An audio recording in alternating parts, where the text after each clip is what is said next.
What's up, everyone? Julian here. On today's episode, we have a special guest, Kai Sawatari from Tokyo, Japan. Kai has actually been a guest on the show previously when he joined us in January. Back then, we primarily talked about life and especially Legacy in Japan. And while this also features as a prominent topic on this show, we this time focus a lot more on the amazing project that Kai has actually been building for the last couple of weeks. Back in January, Callum and I told Kai that he really has to get into streaming. Because if you ask me, what I love about everything that Kai does is that he strikes that perfect balance of not only being really knowledgeable about the game, but also very charismatic and highly entertaining. I think you rarely get it that the guy who's top-8 at a Legacy GP and a Bazaar of Moxen is able to run a stream with such genuine passion and great flow that it really draws you in. But there's more to him. He's not only a really good player and entertainer, he's also a distinguished artist. His works have been featured at several exhibitions across Japan, and he recently also started putting his services as a card alterist on offer. So we get a little bit into that, as it also features prominently on his stream between rounds. I gotta say, this is one of my favorite episodes we've ever recorded for Everyday Eternal, and I hope you're gonna have just as great a time as the three of us did during this recording.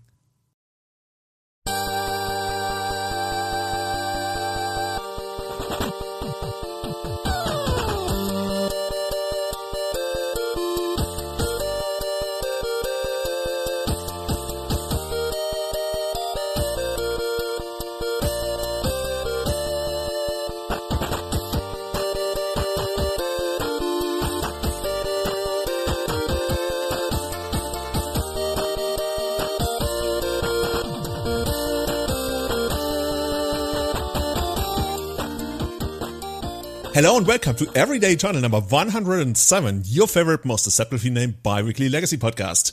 Joining me tonight, as always, is my co-host from the UK, Callum Smith. Callum, how's it going? How are you doing, man? I'm great. I'm really actually in a good mood about Magic and Legacy and everything. And we'll talk about why in a minute, but everything's good. How about you? I'm actually curious to find out. This is the most enthusiastic you've ever been in the intro. Well, I'm feeling good too. Yeah, I mean, Paper Legacy is back. This is it. We've had 3 weeks at our local store doing it again, and this coming weekend we're doing our first LLMs, they're called, which stands for London Legacy Monthly. Limited liability? No, wait, that's something else. Limited liability mana. Mana's something to do with mana. And it's our big comeback. We're running events on Saturday and Sunday.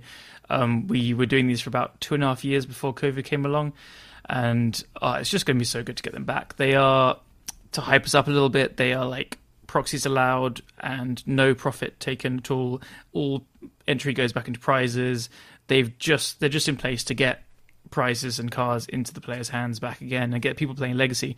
And that's how it started, very small, and it's just, I'm buzzing to get them back and get them going again. So yeah, that's why I'm in such a good mood. That's amazing.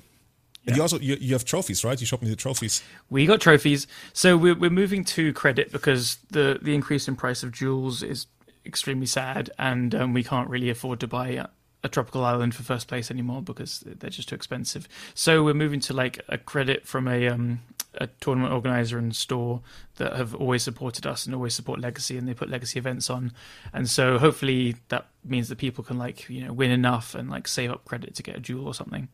But that means that people aren't going to be taking anything home on the day. So I was like, we can't have that. You can't be like, here's your winner, and they're like, hey, cool. So yeah, I've got some pretty cool trophies saying the date and the name of the tournament and everything, and I'll keep doing that every month.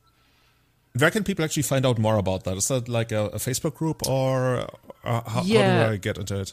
So there's a Facebook group called Southern Legacy Players UK, and it's where I just spam all the constant news about our weeklies and then these monthlies. And it's mostly me just saying, hey, this is what's going on. But we report the results and report who does well and who goes undefeated at our weeklies and stuff. And in there is basically all the information. I'll post sometimes on Twitter once or twice about ticket links and stuff. But if you're interested in coming to one of these events, join the group. We sometimes have pretty cool discussions about the state of the format and stuff as well. So yeah, Southern Legacy Players UK. but really, we have such a good scene in London. We didn't always. It's quite interesting. Yeah, 3 years ago, up until 3 years ago, sorry, we just didn't have anything. We had our weeklies, which were I don't know, 15 people, but it was never supported, nothing going on until myself and Tom Kellock and Claude Schmidt, we started it. Oh, Claude is the blonde guy, right? Who plays Goblins? No.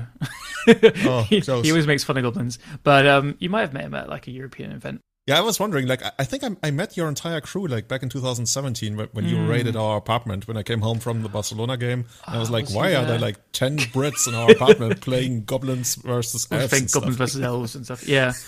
I can't remember if he was there, actually. Maybe. Anyway, we were just like, okay, fine, no store is going to make events for us. We'll make them ourselves.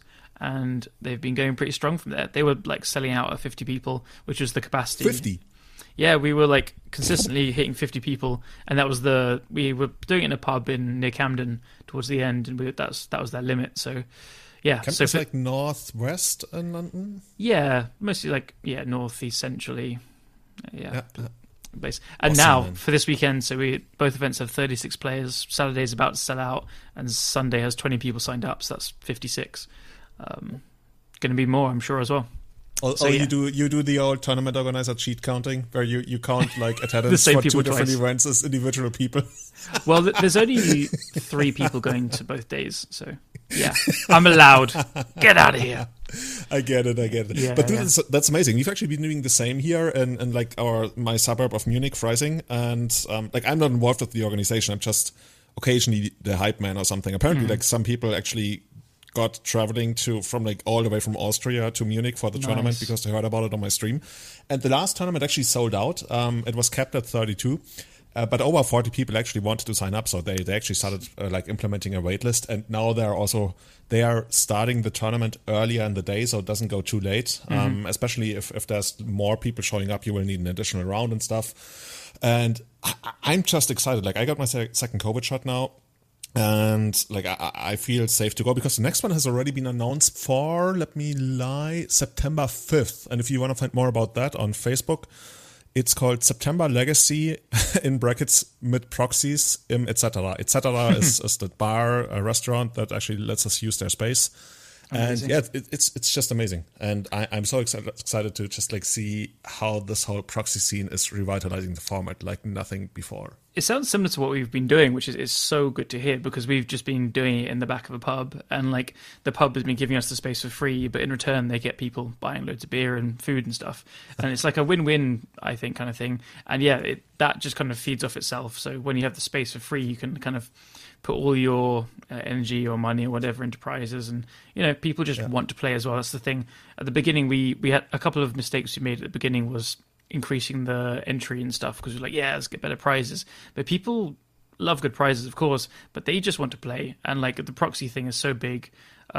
We do have like some rules around it. We don't want like Sharpied on the back of stuff. We want people to make a little bit of an effort, print it out nicely and like whatever. But no fakes. We had this discussion before. No like it has to be a playtest card is the official term, because a proxy is like giving out a GP when a card gets damaged or something. But yeah, it's so cool to hear that this is popping up in Germany, and like maybe it'll just pop up in other countries as well, more and more. And this is what it's going to be like. Yeah, definitely. Like I'm super excited to keep pushing this. Yeah, and for me, like the other reason why I'm so excited is like paper Magic and Legacy especially just hits so different. I got pretty burnt out of playing just on Magic Online towards the end of the last few months or so, and I've really not played very much online the last couple of months. But I don't know, there's something about paper that it feels so different. It's so nice to be there with friends playing. I know it's so cliche, but God, it's just so good. It's so good. Awesome, man. And speaking of playing with friends, seeing people again, we invited one of our good friends from Japan. Well, actually, to me, he's a friend from Germany, but from all around the world these days. We have Kai Sawatari on the podcast tonight. Kai, actually, for you, it's the morning, right? How's it going? Did you sleep well?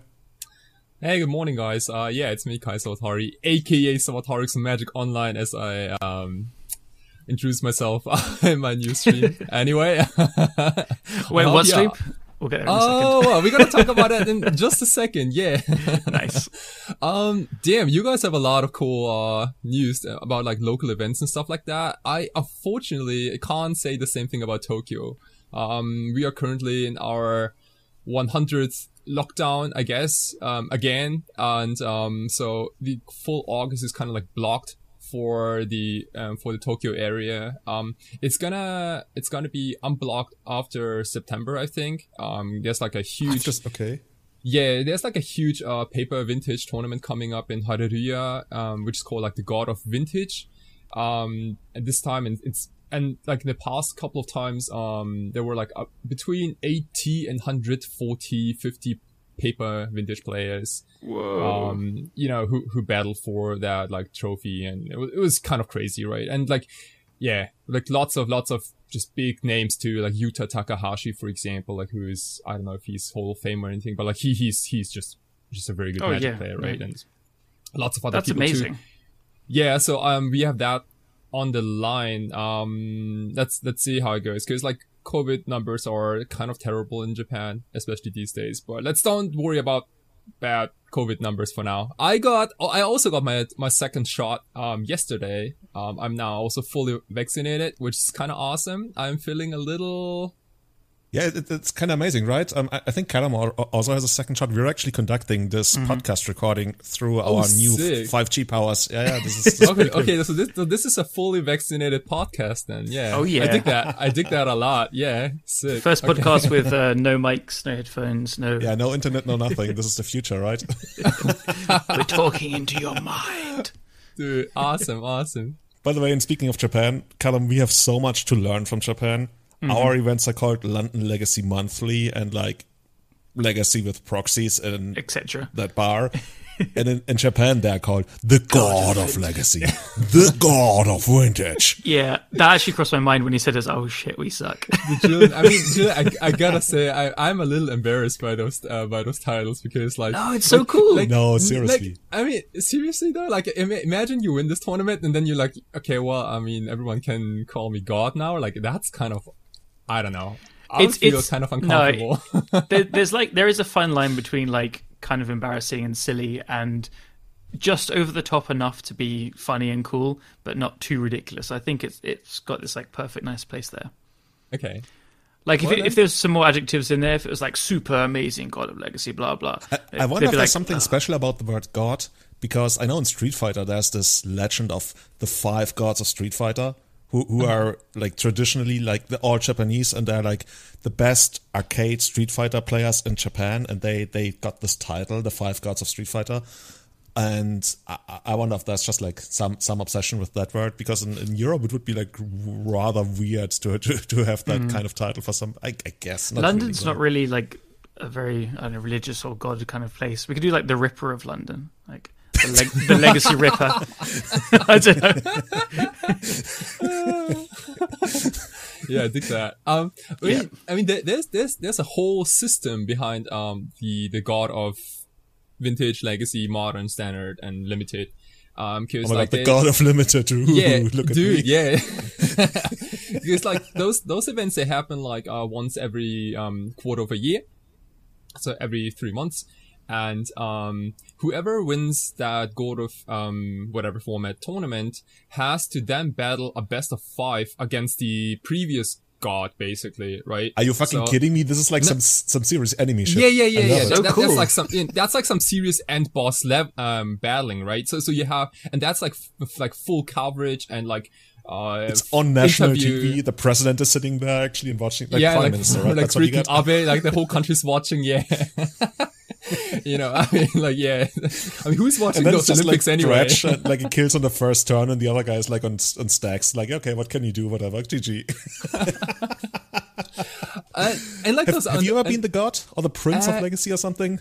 I've been in the top 8 2 times, I think, but I've never actually won the event, because like for Legacy we were looking at like 200-300 players in paper, and that's like massive, right? I mean, first of all, you gotta top 8 that, which is already kind of difficult, but then you have to, you know, and like the problem with Legacy in Tokyo is that like so many good players are from Tokyo. Like, I feel like the best players in Japan are all sitting in Tokyo somewhere, because there are like so many tournaments, and you know, people just get like so many reps. Anyway, so if you win that, like if you defeat the current god, it means like a lot of things. Like a lot of things happen to you. Like you get a lot of prize money, for the time you being. get to consume their soul. Yeah, kind of, and you get, I don't know. I think you can enter any tournament for free. Are you fucking kidding me? Yeah. This is getting better and better. Yeah, there's like a lot of things, right? Like, I mean, I haven't really looked it up just yet because it never happened to me, but there's like a lot of cool things, I guess. And but like this is incredibly flavorful, dude. Yeah, it's kind of cool, but like ultimately, it's I mean, you gotta win this, right? Like, I mean, if you top 8, that's cool and all, but like, if you actually defeat the god, then you're someone. And then, well, yeah, let's not even talk about it, because like, it's kind of like, up in the stars, and like, it kind of, I don't know. Like, I don't, yeah, it's somewhat ridiculous. Like, if you can make it, then you are indeed maybe a god. I love that idea. You get like a championship ring or something? There is a trophy. I think there's a trophy, which, then gets handed over to the next god and so on and so forth. I think. Or maybe they is there like some kind of like honorific in Japanese where you have to address them as a god now for the time being? Well, that'd be kind of weird, right? Oh yeah, that would be weird. Okay. But what Haruya did previously is that the whoever becomes the new god candidate, like his picture, like an actual nice like portrait photograph, is gonna be like framed and like placed in the tournament center, kind of like near the feature image area. So like whoever walks into the Haruya tournament center is gonna see your face. So yeah, you better get a nice little shape. You would be making all of this up, and we wouldn't know better. Yeah. No, I'm gonna go and win this thing. So what's kind of cool is that like on the day when like a god of Legacy Modern whatever happens, like some of my friends, I can see that like they took a shower in the morning. They took a shower in the morning. They probably shaved their beard. Like they like, cause like just in case. Yeah, just in case, right? Like if you can make it, you better look good on camera. So it reminds me of the time that I top 8'd Eternal Weekend. Julian did as well, and I just got back from a skiing holiday, and the first day I hadn't put sun cream on, so I'm completely sunburned and my face is completely red. I'm like, God, this is so embarrassing. I feel terrible. And it was the first event. I remember going on there. I was like, I don't mind if I don't do well because it means that no one will take a picture of me. And of course, this is the event where I do quite well and stuff. It's just how it works. That's like the most British thing I've ever heard in my life. Yes, like, it is. Like people in Britain, they go, yeah, I mean, they're all white and they turn red and then they go white again, right? It's like ketchup and mayonnaise kind of thing. Yeah. And like, that's exactly, you're the most British person I've ever seen in my whole life. Quite. Yeah. It was just being on top of a mountain the first day. I realized it was only like 2 hours. Then I realized, I was like, oh shit, put cream on. But yeah, no, too late, all gone. And this is how it goes. So the moment you take a shower and like brush yourself up, that means you're not going to win. So take note, everyone. You got to be smelly and red to win, to do well tournaments. Yeah, dude. Seriously, I thought you were like super shit faced at that tournament when you showed up. I was like as all well. red in the face, and I was like, oh, I want to play against that guy. He's probably super drunk. We were also out drinking till about 4 in the morning the night before. So yeah. Yeah. Sounds right. So Kai, what are you actually up to these days? Like if there's like the strict lockdown, is there anything for you to do? Because like we will be talking about your stream in a minute because you started that and that's one of the most amazing things to happen to Legacy in the last couple of weeks. But what else are you up to? I've been cooking a lot. I've been like, I have a big passion for cooking in general. I got like a couple of hobbies, right? Like painting and playing Magic and so on and so forth, but also cooking. Like I do live together with my girlfriend. We live in the same apartment, but she doesn't cook. She's kind of like a workaholic. She just kind of works a lot. And as a German teacher, she's Japanese though, and also plays Magic, by the way, for 6 months now. And now she hit Mythic level on Magic Arena, which is kind of crazy and also scary at the same time. Anyway, nice. I've been cooking a lot of food. I cook twice a day. And usually kind of try to keep balance, like, just like vitamins and like, I don't know, like, meat and fish and all that kind of stuff. And recently I've been really into those gyozas, those like dumplings, originally from China, stuffed with like, just a lot of things. Wait, let me look it up. It's usually filled like ground pork, green onion, like cabbage, ginger, garlic, soy sauce, sesame oil.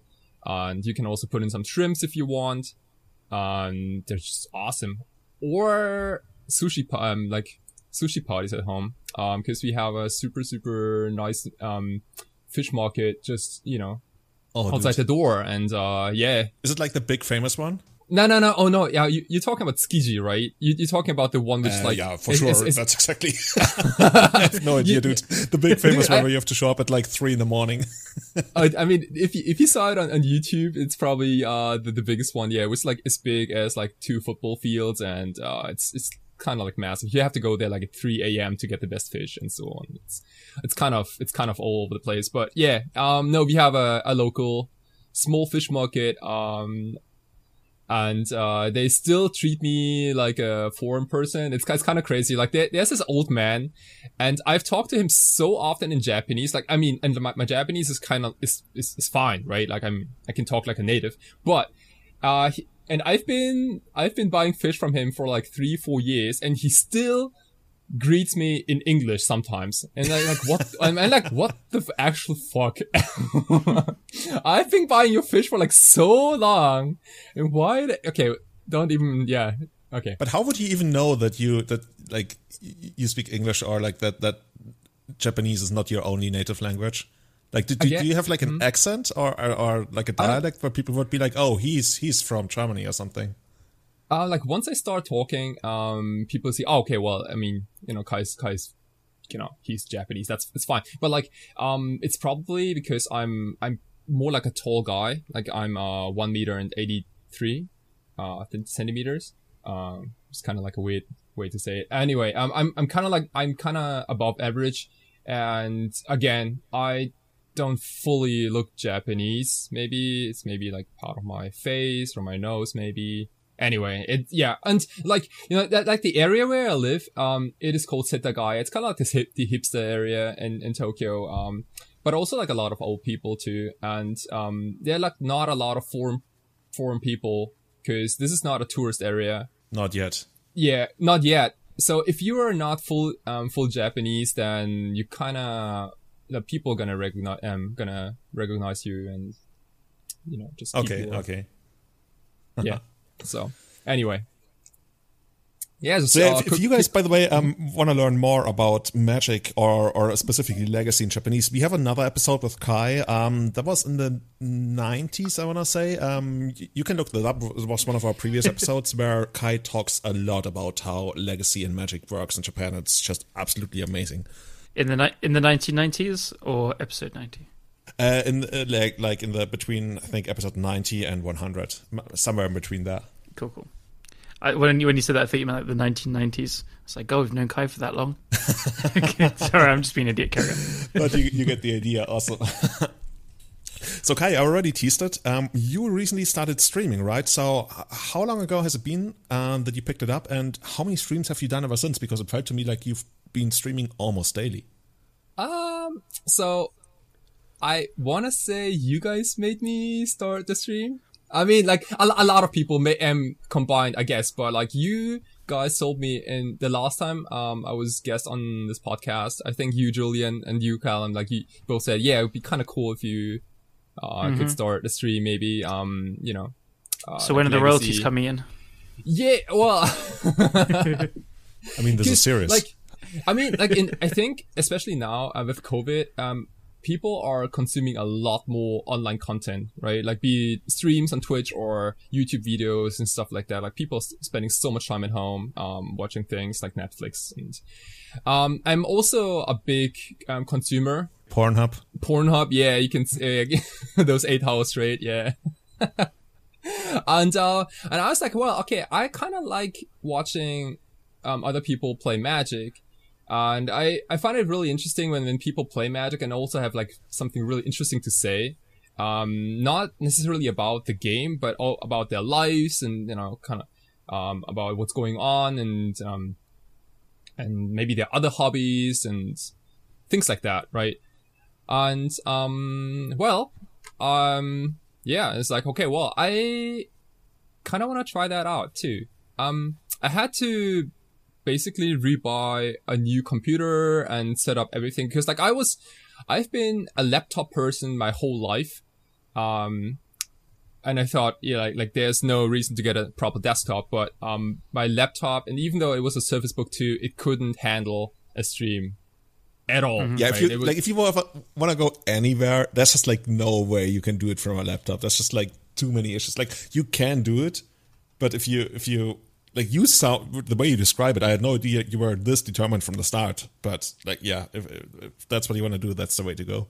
Right. Like it's like imagine if you're making sushi and instead of like a proper, you're using like a pocket knife to cut your fish. Anyway, like you need to have the right gear, I guess, for streaming. So I bought a new PC, a new lights, new camera, new everything, new mic.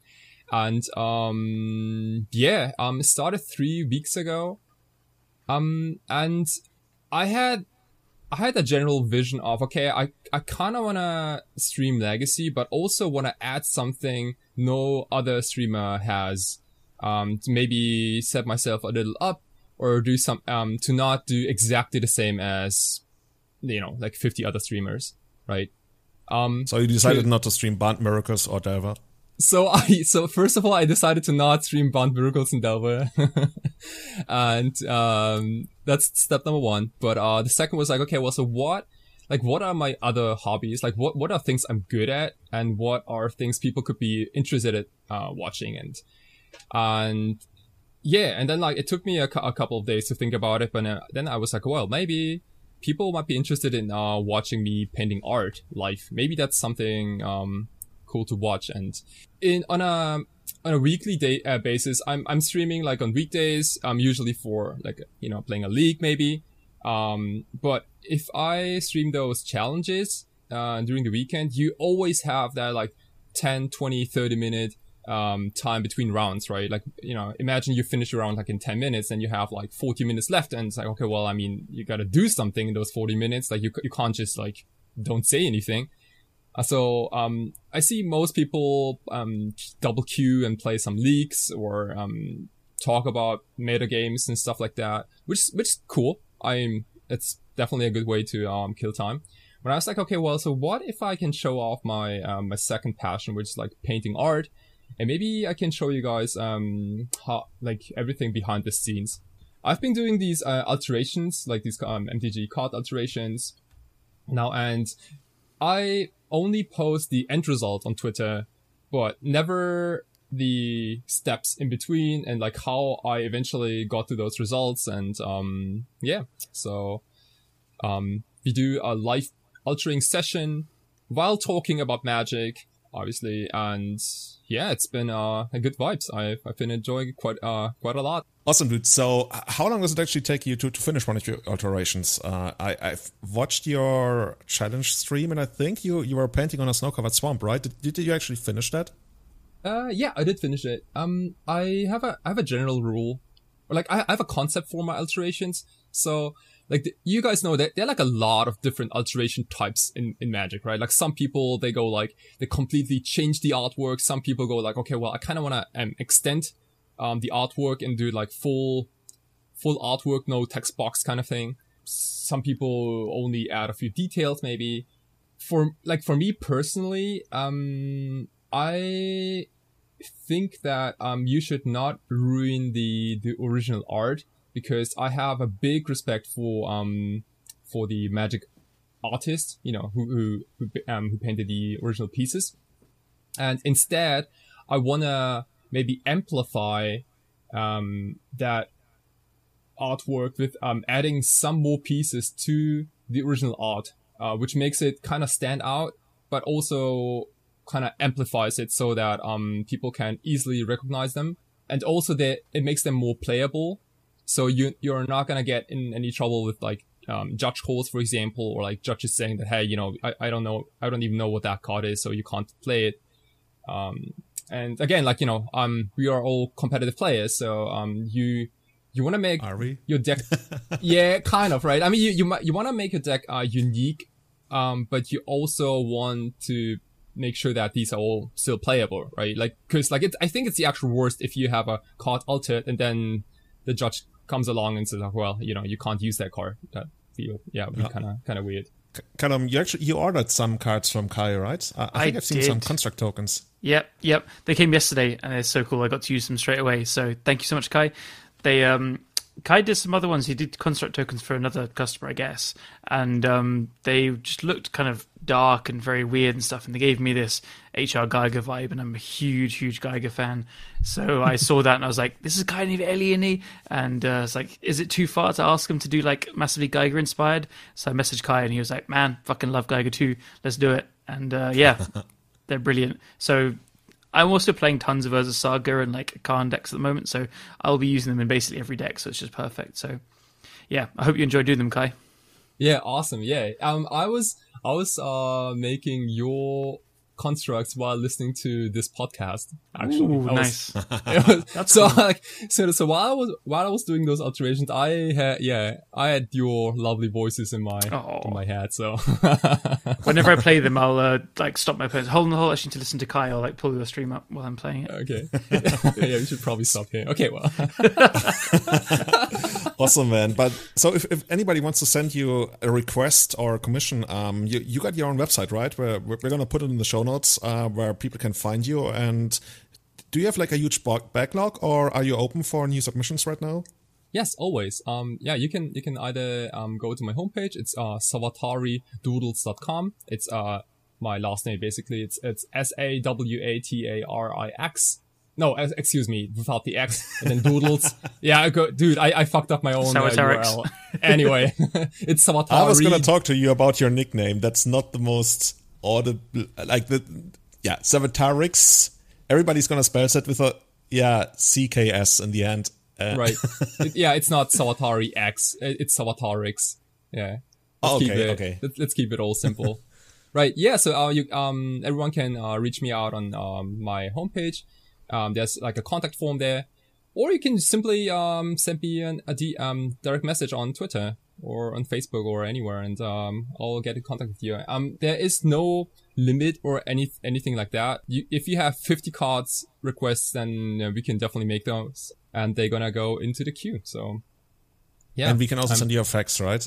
Aren't faxes like super popular in Japan still? I heard that like the Japanese government is gonna try to like crack down on fax machines and their use, because they're like, come on guys, let's get rid of that shit. We can't keep using those. Isn't that like the most embarrassing thing ever? Dude, like, yeah. I'm a big fan of like old technology. Like I listen to records and stuff at home, and there's something about faxes which is kind of nice. And it doesn't make sense at all, but I used to enjoy doing them when I was younger. Maybe that just sounds weird. Doing them like like sending a fax. Callum, do you still use like SMS instead of Facebook messages, or? No, I'm not too bad. Okay. Callum still has that like 56K modem that goes like do. That's why it takes us so long to set up the podcast in the beginning. Yeah, nice. Awesome. So Kai, do you have like distinct times of the day when you're streaming, when people can find you? And before we go into that, by the way, I want to add that after watching like even just a couple of your streams, you already are my favorite Legacy streamer. You're like, you embody that whole thing of like, hey, always being positive, always being happy, and also being able to laugh about yourself. Like I remember when you fucked it up so badly with that sneak attack you played. I think, was it yesterday or today? I saw this clip. I remember. Yeah, it was the biggest fun and like ever. You had the biggest laugh about it, and you just like screenshotted it and put it on Twitter, and dude, that's just like the kind of attitude that really speaks to me, because you're so authentic and genuine, and that's just like what I'm looking for in a streamer. So completely biggest agree. Seal of approval and recommendation from my side. Mm-hmm. Completely. Yeah. Thank you. People are wondering, how does one actually fuck up sneak attack? Well, that was exactly my thought, right? Because people have been like, so for everyone listening to this, so I picked up Sneak and Show, the 75 list by JPA, like famous MTGO grinder. Like he basically top 8s every event, and like, does very good at Magic. Really talented, and I picked up his list, and I went like 1-4, and I couldn't get it together. I didn't get it. And also I punted so hard. I thought that once you have Griselbrand on the field, like you can't possibly lose, right? That's what I thought. And then, but it actually happened. So yeah, that's what I thought too. yeah. So wasn't that the thing where you could have like attacked, but instead you drew 7, went down to 7, and then like goblins in response just killed you with like what they had on the board? Yeah, so yeah, it was against goblins. And I had like a sneaked in Griselbrand, and I decided to draw 14 because I was greedy and it's like, okay, well, if I'm sneak attacking, then I kind of want to do it right and get also that spaghetti dude. And I completely forgot about my opponent having that what's it called, that Drain Goblin, the black one. It's Siege Gang Lieutenant. Siege Gang Lieutenant, yeah, that's the one, right? And Sling Gang, yeah, right, and like. It was kind of weird, right? Cause like, I felt like so ahead in the game and like, okay, well, like, I can't possibly lose this. I got Griselbrand. Like, what can even go wrong, right? And then like the chat goes like wild, like, no. And it's like, oh, like, what happened, right? That's kind of weird. Anyway, yeah, those streams, so you gotta need a positive vibe. First of all, it's like, the game is like so much fun, and streaming Magic is like, also for me as a creator now, is so much more enjoyable than playing a league just by myself, because like I also laugh about punts when I'm just by myself, but it's but like I can't share that punt or whatever to anyone, right? Yeah. So like, if you punt, you better share it. Dude, that should be the slogan of your stream. I'm loving it. But seriously though, like, you are really good at Magic. Like, you are really, really good. You're probably one, if not, well, I don't want to say who's the best, like, I can't tell, but you are definitely up there as one of the very best Doomsday players in the world. And that's also like why we received every time you come on the podcast, we receive so many questions about Doomsday, because everybody wants to unlock the secrets, even like established Doomsday players. And they're like, this guy is doing something right, because not only did you just top 8 another Legacy Challenge, I think you also won a Legacy Challenge just like the week prior. Like, you've been Doomsdaying a lot lately. Yeah. Just say yes. Thank you. Yeah. I think I have a very similar mindset as Callum, and also you were like, you don't necessarily have to play the best deck in the format. Just stick to a deck you're really good at.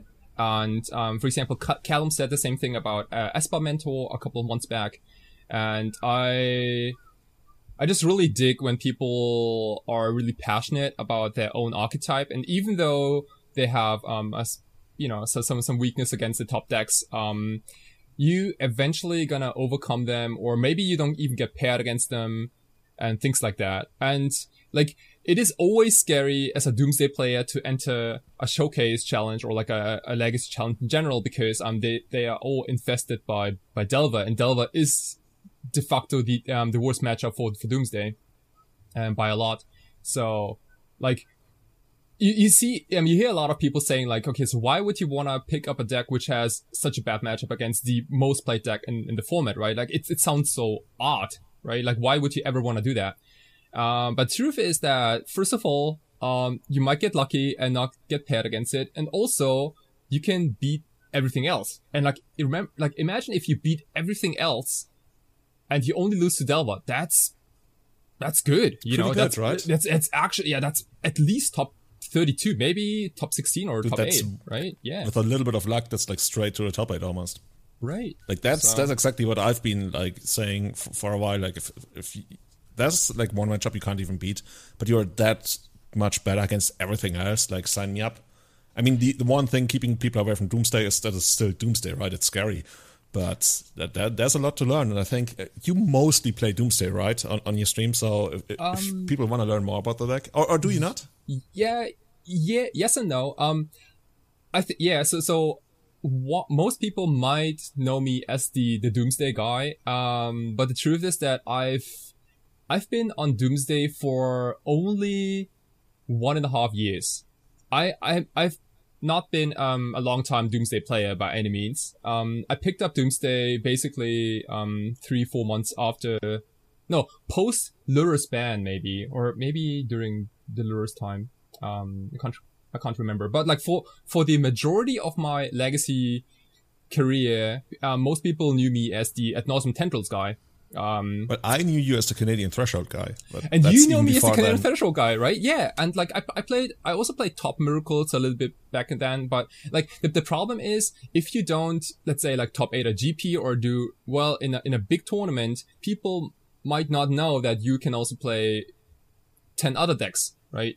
And, so like, I've been enjoying decks with very few win cons. That's the number one rule for any deck I pick up is, and it doesn't matter which format, but I want to play a deck with as few win cons as possible. And it applies to all decks I play, cause like, so when I play Canadian Threshold, I play Canadian Threshold of 10 creatures, not 12 or 13. Like 2 Tamagotchis only, like Jonathan basically Alexander. Just, you want to play like one Nimble Mongoose and that's it. Right. Like ideally I only want to play 4 Nimble Mongoose and nothing else. Winter Orb is my main threat. Yeah, Winter Orb is the end boss. Yeah. I like miracles where you cut down to only 3 Jaces as win cons, maybe like 1 Entreat, but like no Mentors, nothing else. Or like Ad Nauseam Tendrils. That's loads of win cons. I would say there's like 2 Snapcasters and 2 Jaces is plenty. Like 1 Jace. Yeah. I'm pretty sure I've played like 3 Snapcaster, no Jace, no Mentors before. The fuck? Are you for real? Totally, yeah. How does that work? Well, you just kill them with Snapcasters. Like, you stop everything else. You just completely lock them out. It's easy. Okay. I'm surprised you guys are giving me such a big silence. Okay, yeah. From my side, it's more like the disgust. Yes, I love it. But no, I don't know. I'm on Team Marcus, where people play way too many win cons in Old Miracles. Right. But sometimes you would play an Entreat just for like time concerns, I think. And also because it's fucking good. Yeah, Entreat would win your bad matchups, and like it'd win you the way to turn the corner against elves or something to bring back some great memories for you, or like you play around Terminus like a pro, and then they just flip Entreat and kill you. But right. Yeah. Very Angel, much Entreat. But I loved playing the kind of old Threshold against Miracles, and it was just all about how unbeatable Nimble Mongoose was, and you'd have to obviously side out your Jaces and be absolutely terrified of Winter Orbs. You'd have like 3 spell snares in your deck, and you're like, yep, I know they have no other 2-drops. Tamagotchis are out their deck, but you need to respect the Winter Orb. That was fun magic.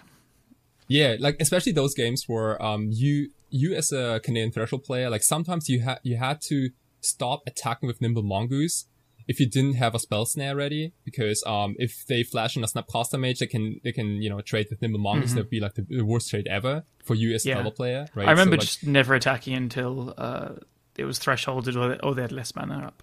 But yeah. Yeah, so then they got the double Snapcaster Mage. Yeah. Okay, guys. Before we go too deep into the past, some questions here from, I think we got 5 questions from the Discord. Shout out to those guys. The first one coming from our good friend Nevershoot, Martin Nielsen. Kai, if you could choose a card in Legacy to ban or a card to unban to best improve the current day Legacy Doomsday, which would it be? And the caveat being that you cannot unban anything that is restricted in Vintage right now, so no Black Lotus for you, I guess. Okay. Hi, Mark. I sent you the question before you went to bed. Did you have some dreams about it? Yeah, I dream about Doomsday every night, so that's nothing strange to me. Hey, Martin, so how's you it going, put on your Tinder profile? I dream of Doomsday every night. Want to date me? I'm really good with building piles. Okay. Yo, Martin, I looked. So, before I went to bed yesterday, I looked up the Legacy banned list. And, well, I mean, a lot of the cards I want to put into Legacy Doomsday are actually on the reserved list, such as like, I don't know, like Mystical Tutor, for example, Taxing Probe. Like, all of those cards are restricted in Vintage, right? So the only non-restricted card, would be Imperial Seal, I think. Cause isn't Imperial Seal restricted in Vintage? Oh, is it? I thought it was. I think it is. I mean, the problem is like the card's so bad. Like no one even plays it. Nobody plays it anymore. So, I've got to follow up it's restricted, this question after this. Yeah. So I can't think of anything either.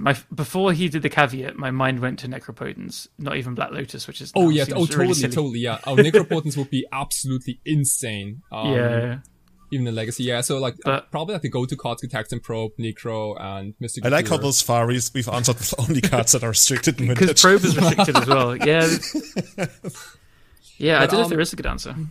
Yeah, but the thing is, like Imperial Seal. As good as the card is, I don't know if that's a significant upgrade to Personal Tutor, because you also lose life, right?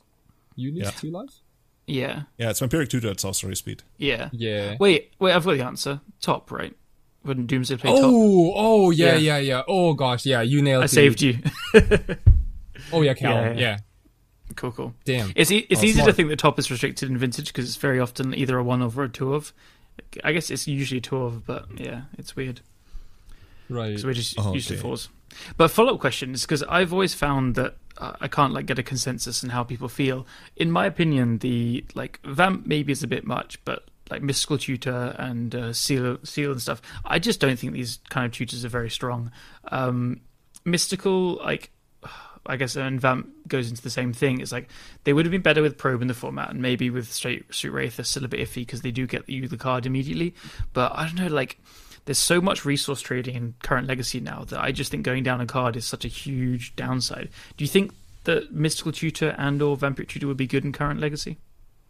I think they would be clear broken. Like you play them on your upkeep, you still have the card the same turn. And I mean, to be fair, like stuff, for example, like Terminus isn't really like at its best in the format right now. Mm-hmm. But if you get to trade like 4 for 1 on a Terminus, that's okay if you go like -1 on the Mystical or something. And yeah, I still believe Mystical and Ramp would be pretty broken, but I agree that they would not be as broken as they were. Well, I guess Vampiric was always banned, but Mystical wouldn't be as broken as it was when it was banned today. But I think it would still be like pretty stupid. I could be undershooting it and like underrating them a bit. Like it is right. Like what it would open up is kind of like a control deck playing 2 or 3 Mysticals and like 1 Terminus and Mystic Sanctuary and blah blah blah. Be kind of bullshit. But Julian can also play it in Elves. Maybe I don't know about anything about Elves, but maybe you can tutor up like natural orders, maybe, so you don't have to play the full set, because like drawing multiples is maybe bad. I don't know. Then you're still like left with the problem that you have like 3 like I don't know Vampiric Tutors in your deck that you don't really want to play. Like you can't draw the card on the same turn with Visionary, but that's really not great. Like Elves is very very very much a critical mass deck. And interestingly, against the decks where you would really want to go for Natural Order, a lot of times that's actually because they have Chalice and stuff. And like your Allosaurus Shepherd is not really going to protect your Vampiric, and the Vampiric is not going to resolve in the first place, I guess. Yeah, it goes against the very core of the deck, of the deck being a critical mass deck, so I don't see it in Elves. I will say, if you Vampiric tutored in Elves, you would still draw Progenitus every single time. Oh yeah, for sure. But see, that's a good thing though, right? So like, imagine if Vampiric Tutor gets unbanned, and not every player would play that card. That's a good sign. That's a good indicator for a card to get unbanned, right? Yeah, but the thing is, like, not every player would play that card, but like those few people who would play the card would be so like who would actually be able to make it work in the decks. I think they would be very far ahead of the format. It would probably like lead to an unhealthy position. Yeah, you gotta be a little careful because it's gonna real punish those non-blue decks, right? Like decks without counter magic. Like imagine you're like on a combo deck and you can Vamp Tutor for your show and tell like every single time on turn 1 or 2. That's really gonna punish everyone who's like on, let's say, Goblins, for example, or like, I don't know, like Maverick. Yeah. I do wonder where it would be played most. Like first thing thinks is something like Reanimator, but they have so much redundancy as well. But I guess it's going to favour the combo decks that can drip as well, so you can get. I already know what Marcus was going to do. Like Marcus is going to Vampiric Tutor like a deep analysis to the top, and then he's going to predict it, and it's like, hey. Yes. Oh, yes. Yeah. Anyway, so moving on, we have another question coming to Kai from Disco Drogo, host of the Stockholm Legacy Report podcast. Very cool. Kai, what is it about Doomsday that makes you think? Wait, no. Oh, tick. Tick. call me thick. What makes you so thick? You seem to enjoy the deck so much. So what is it about Doomsday? I guess it's the lack of win conditions, like you already mentioned. Yes. First of all, it only has a single card as a win condition, which is already elegant. Disrespect to Street Wraith. Yeah, when I picked, dude, I killed people with Street Wraith. You can also see that on my, when I won the challenge. Yeah, that was my round 1 opponent. It was the mirror game, and I took game 2 by building a pile of triple Street Wraith into another Doomsday because I lost my Thassa's Oracle. Yeah, I had to pitch it to Force of Negation, so I had literally no win condition left. Except 3 Wraiths. So I had to make a Doomsday pile with Wraiths. And also, I need to go back and watch this. That is incredible. This is what separates like people that do well in tournaments from Doomsday players. I think some people would like, I don't know, what was the spell you had to counter out of interest? They're Doomsday. Yeah. Okay, so fine. I had a Force of Negation. My only blue card in hand was Thassa's Oracle, and I was like, okay, well, I can't counter that. But then I better come up with some real plan after this, right? So what I did was I put in Cavern of Souls on Wraith, and and just went like full 3/4. Yeah. Oh my god. And then you kept the extra Doomsday so you wouldn't deck. Right. Yeah. So I wouldn't deck myself, so I can just shuffle my everything back in and get enough. That is one of the best plays I've heard in such a long time. I love it. I'm amazed. Yeah. I need to go back and watch it. Dude, I want to hear that story from the opponent's side.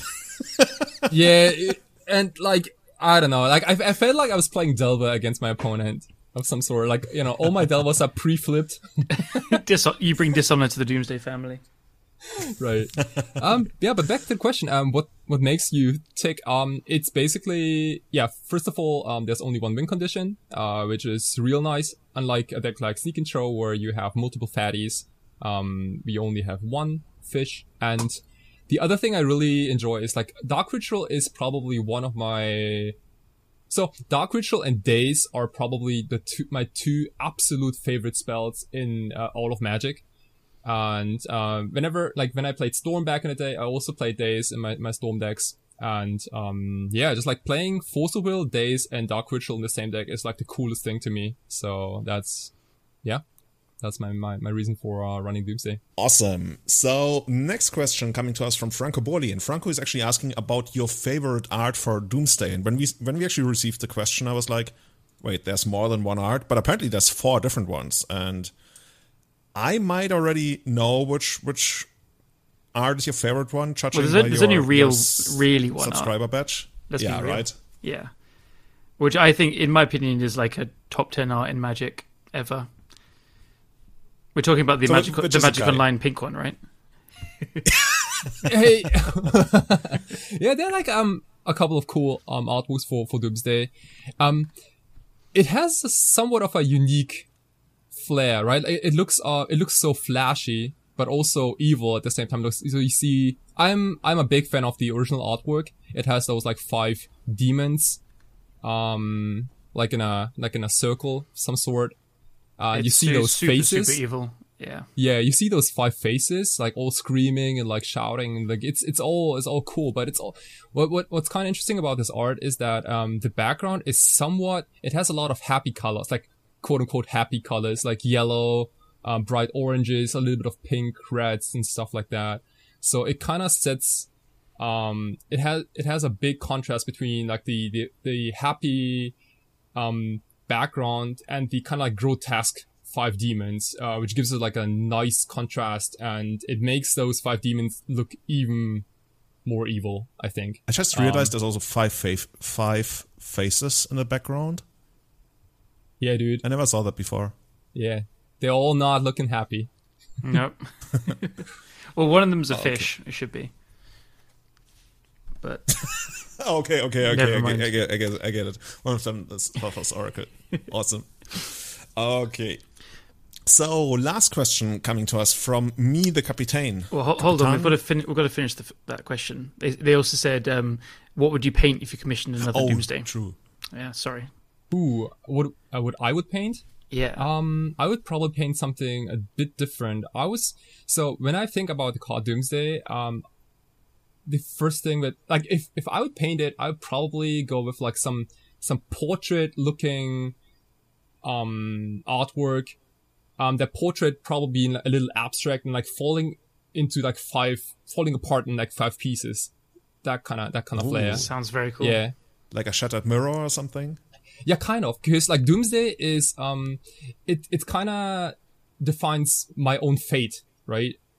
I'm willing to pay half of my life. So like I'm kind of like hurting myself a lot, which kind of sounds emo, but you know, you lose like half your life, but you know, and you have like, it's almost like Harry Potter where, Voldemort makes like those 7 Horcruxes, you know, like puts his soul into like 7 pieces and you got to destroy them and like stuff like that. It has a lot of cool flair to it. So, I would probably paint, a human portrait which falls apart in like 5 pieces. I think that would be kind of cool. Yeah, I like the and sound of that. but keep it dark overall. Yeah. Yeah. Mm-hmm. I gotta say, I do like the art on the master set. Is it Anniversary 25? I can't remember what it's exactly called. I like the strong red and the dark colors, but I've always found the figure in the middle a bit funny looking. But otherwise, cool idea. Yeah, that one looks a little bit like it would have been like out of a like Quake game in the late 90s or something. That's kind of like the red sky and everything. It reminds me of the end of the Matrix films. Oh yeah. Okay. Cool. So moving on, another question coming to us from me, the captain with a K, which totally throws me off with how to pronounce it because it's not. Anyway, Kai, you've tuned current Doomsday lists an incredible amount. Shoutouts to Martin Nielsen. What does your tuning involve? For example, testing versus theory crafting, speed versus resilience, and deciding what color splashes matter. Do you have like a defined process, or do you just like head into the league and be like, hey, let's try this? Good question. Thank you so much. First of all, yes, shout out to Martin Nielsen. He's my man. He's like, he has so much input, and it's usually him and me talking about it on Facebook like all the time. Every single morning when I wake up, I have like, 20 unread messages from him because of new ideas and this and that. As for deck building, so this is not only for Doomsday, but like for all decks I play, is that I want to make sure that I want to have a functional sideboard, which, where I bring in as many cards as I want to take out. So imagine like sometimes you see like, decks where, okay, so I want to bring in 10 cards, but I only can take like 3 out. That's not really good deck design, right? So like sideboard mapping, you're saying? Sideboard mapping, yeah, basically that. Like, if you have a good sideboard mapping setup, it gives you a lot of confidence going into a tournament because you know exactly how to change those between the tournament. Like you're not gonna start experimenting during the tournament by going like, hey, yeah, maybe this card's gonna work out, maybe it doesn't, that stuff like that. Like every time you feel a little uncertain about sideboard decisions, that idea might be still like stuck in your head for the next game or so, and it might lead to misplays or like misevaluating certain game states and things like that. So yeah, I think one of the biggest reasons people are successful is that they have a proper sideboard guide or like a sideboard plan at least. Yeah, I very much agree with that. It's one of those things where it takes a long time to do and like to plot stuff out, and then you kind of find something that works and fits, and then like the metagame changes, other decks start to fight you in other ways, and you have to constantly update it and constantly redo it, and it is quite work intensive, time intensive. So I think it's something that people, on purpose or not, like it's fair enough that it does take a lot of time. Sometimes people don't do it as much as they should do, but it is definitely a way to really, really up your game if you spend a lot of time working on a full 75 rather than a main deck and then 15 random sideboard cards. Something that has helped me quite a lot as a player is to understand, for example, why we feel uncertain about certain things, or why there's like a feeling of discomfort when you are in a match, but you're not sure how you want a sideboard because you don't fully understand how the card works in the matchup. And that never used to be a good feeling for me until I like basically turned it around, and I started thinking about it. Okay, why am I feeling like this discomfort, or why is something not right? Oh, because there's a potential for growth and a potential to like increase my skill as a player. And when you think about it that way, that's actually amazing. It just sucks when that happens in a tournament, because you feel, oh, I didn't actually like fully charge myself up as a player, right? As a player of this deck in this position. But thinking about it like that, I think there's like this somewhat pretentious thing where people say, hey, seek discomfort. Like, what's your hobby? Oh, I seek discomfort because it gives me personal growth or something, whatever. I mean, there's actually some truth to it, I'm pretty sure. But especially with Magic, I feel that's a great thing. Like, try to be as uncomfortable as you can be during testing, so you can eventually like overcome that and project that kind of confidence that you worked for into your play. And I don't know, stuff like that makes me feel great when I come to a tournament and I feel like, yes, I've really ironed out what caused discomfort for me, and now I know exactly what I'm supposed to do. And yeah, what you just said like really spoke to me on that level. Yeah, totally. Exactly. Also, what Callum said. I really dig the idea of having a 75 instead of 60 plus 15. Like, sometimes you see cards and sideboards that look a little off. Like, for example, a sideboard Tarmogoyf, for example, or like a sideboard. I don't know. Like I guess Tarmogoyf is the best example. But like Brainstorm. Or like gosh. Oh, I'm playing a 3-1 split. but like for example, when I played at Thousand Tendrils, I had a 3-1 split with dazes. So I had 3 dazes in main and another daze in my sideboard. And having a single daze in a sideboard looks odd, right? Like, who ever wants to play a daze in a sideboard? But it made so much sense, because there are matchups where I want 4 dazes, and there are matchups where I want 3 dazes, and there are matchups where I want 0 dazes. So, like. Mm-hmm. Maybe for everyone who is thinking about building new decks, maybe you should like make a list of all the cards you want to play in your deck, no matter if that's in the sideboard or main board, and then map out, okay, well, these are the cards I definitely want to see in game 1 against anyone, and these are the cards I don't want to see in game 1 against anyone, and maybe this is a card I want to see, but not as a 4-off, but maybe as a 2-off. Maybe I'm doing like a 2-2 split or 3-1 split. Stuff like that. I think that's kind of that's helpful. Called? That kind of approach. No. I think we've talked about that like a year or two ago on the podcast, and I wasn't sure about the term for that, but there's an actual deck building term for that. That's called elephanting. Mm-hmm. And I think like one of the guys who somewhat pioneered that is Sam Black. At least he was the guy who actually brought it to my attention when he talked about it on, I think, in some article or a podcast. But that's exactly the kind of approach where you build the 74 and you don't even think about it in terms of main deck and sideboard.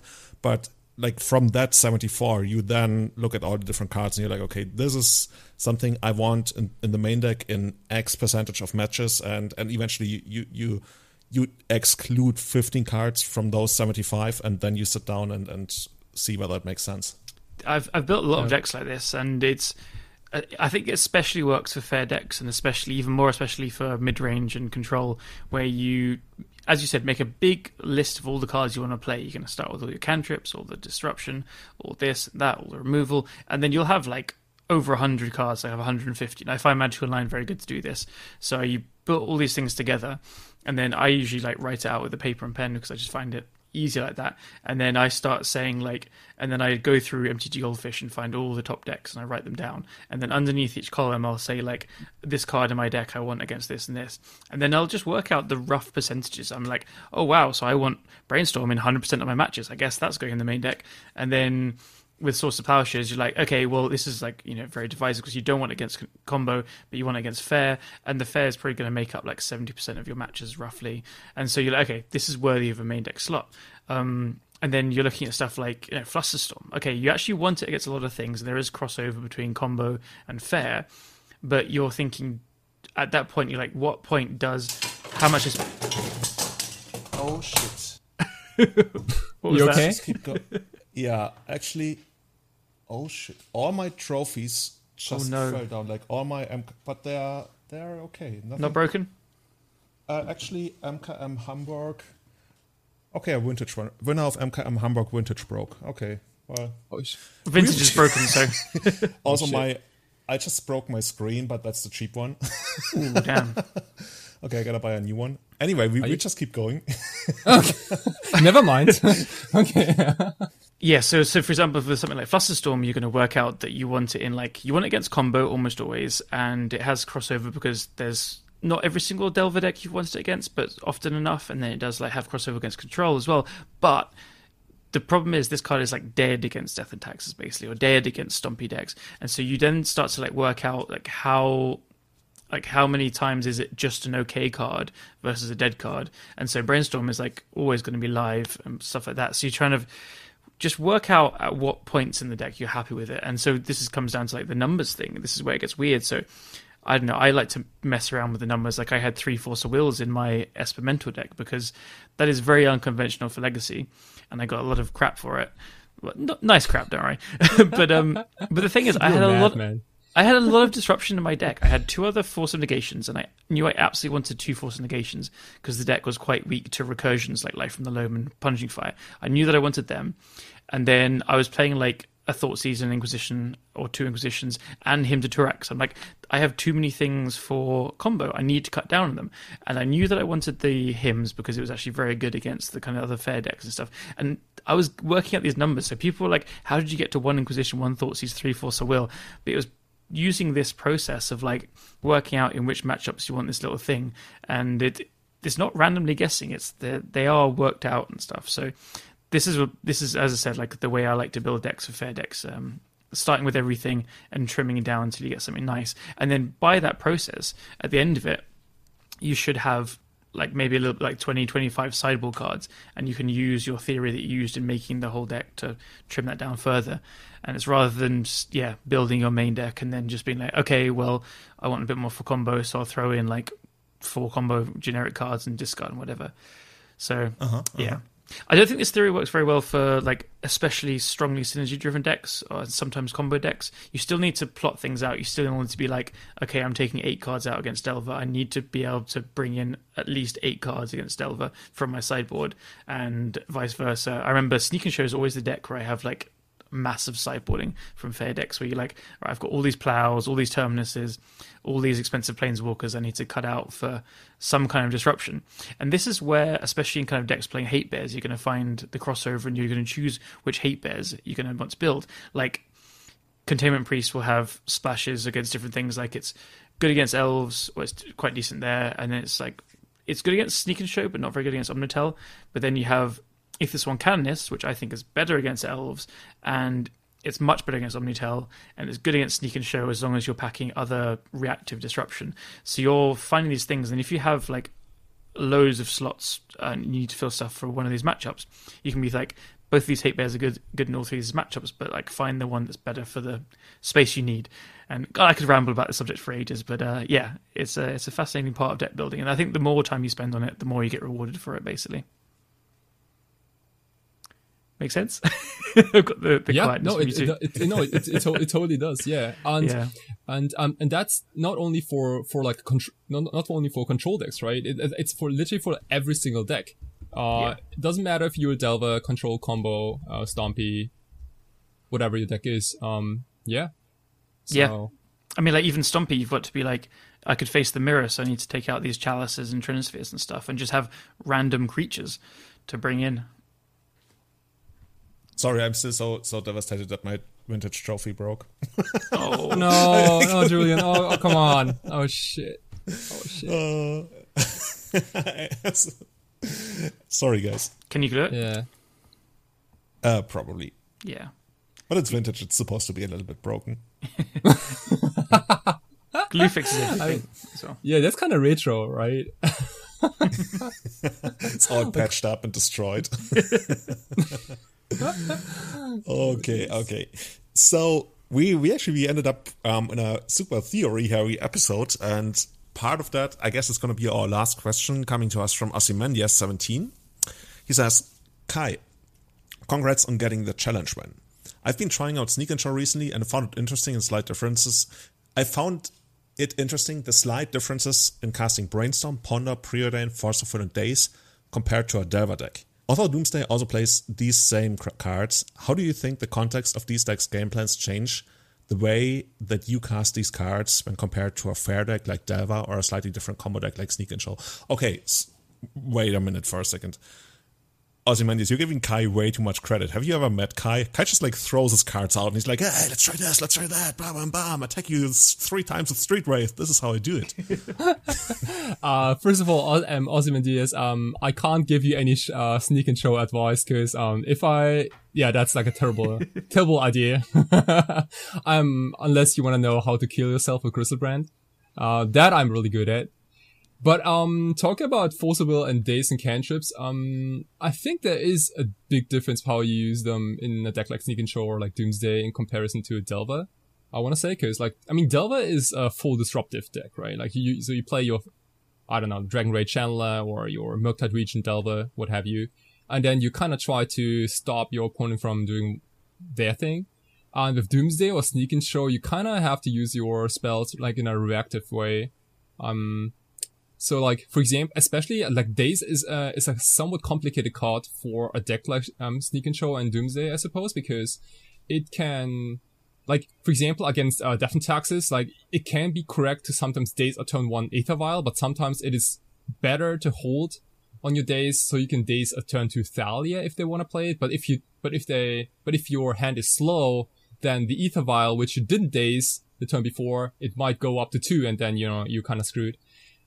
Things like that. So it comes a lot with timing and like your own hand evaluation. Like how far are you away from comboing out, and how crucial is it that you have to take a land back to your hand? Because that's a real cost, right? It's absolutely for free for Delver most of the time, because Delver doesn't care picking up a land. But imagine if you're like on Sneak and Show and you have sneak attacks in your hand and you only have a single volcanic island on the field, and like dazing kind of feels bad, right?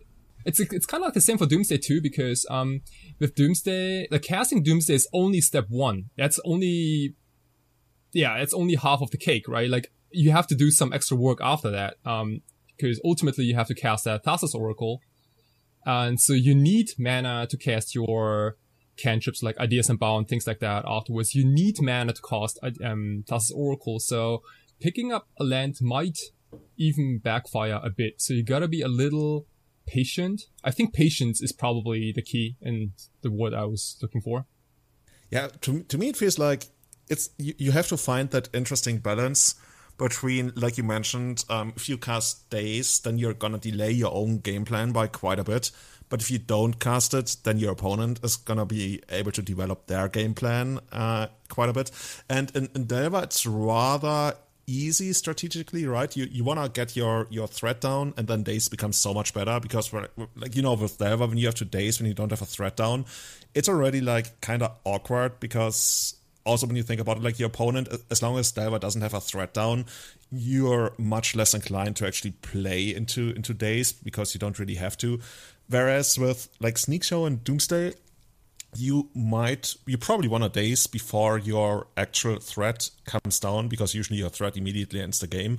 So it's not that clear whether you really want to Daze there or not. And like I've seen on your stream, right? You kind of want to Daze something, but then it's going to delay your whatever combo you're going for by sometimes 2 turns. And that's just like worse than if your opponent, got whatever you were trying to Daze off. And that, I guess that's one of the biggest strategic skills in figuring out how to use the card. Yeah, perfectly summed up. So yeah, totally. That's also like why you don't see Daze in control decks, right? Because like imagine you have like Teferi, Time Raveler, and Narset in your hand, and and Daze also, and like you can Daze the Delver, but that means that you're not gonna cast your Teferi and Narset for another couple turns. It's kind of awful. So I'm also I'm trying to come up with a scenario where you proactively play something really impactful in your control deck, and then you protect it with Daze. But the problem with that is, like, that usually happens in control mirrors, right? When you want to get your 3 mana Teferi down, or your Chase or something. But the answers to those cards usually cost 0 or 1 mana, like Pyroblast or Force of Will, and that just makes Daze so much worse. And in the other matchups, for example, against combo, Daze is just a choke, right?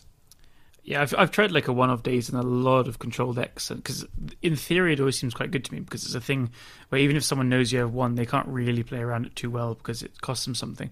But the problem is, against combo, there's just a lot of fast mana, and they can play around it pretty well. And one is like not a very reliable plan. It's for having like a kind of a C grade card against them. And then in the other fair matchups, like it's just obviously an awful draw later, and it's just again very unreliable because you're both. The game gets to a point where your card quality is worth more than like the mana investment. Like there's times where you'll not play a threat because you know that you're trying to bait a wrath or something like that, and that just means that you don't feel the pressure to play to the board. And in those kind of matchups and stuff, you're just making land drops naturally and things, and days just becomes dead super fast. So yeah, you do need to have just a very low curve, but also be applying pressure where your opponent just doesn't get to make these land drops freely and play around it as freely as well. You need to be threatened to kill them pretty fast. Yeah. So this is why it works in Doomsday as well, because you're threatened to kill very fast. Similar kind of style. Yeah. So how often I guess it also helps a lot that you have Dark Ritual in Doomsday, right? So you really get to make up for the tempo loss. Yeah, Dark Ritual and Lotus Petals are... Like, Lotus Petal is a prime example for why Daze is so good in Doomsday. Like, so much better than, let's say, like a hard like Flusterstorm main or like Spell Pierce. Is that, those mana accelerants, they completely change or undo the tempo loss of Daze, which is kind of awesome. For sure.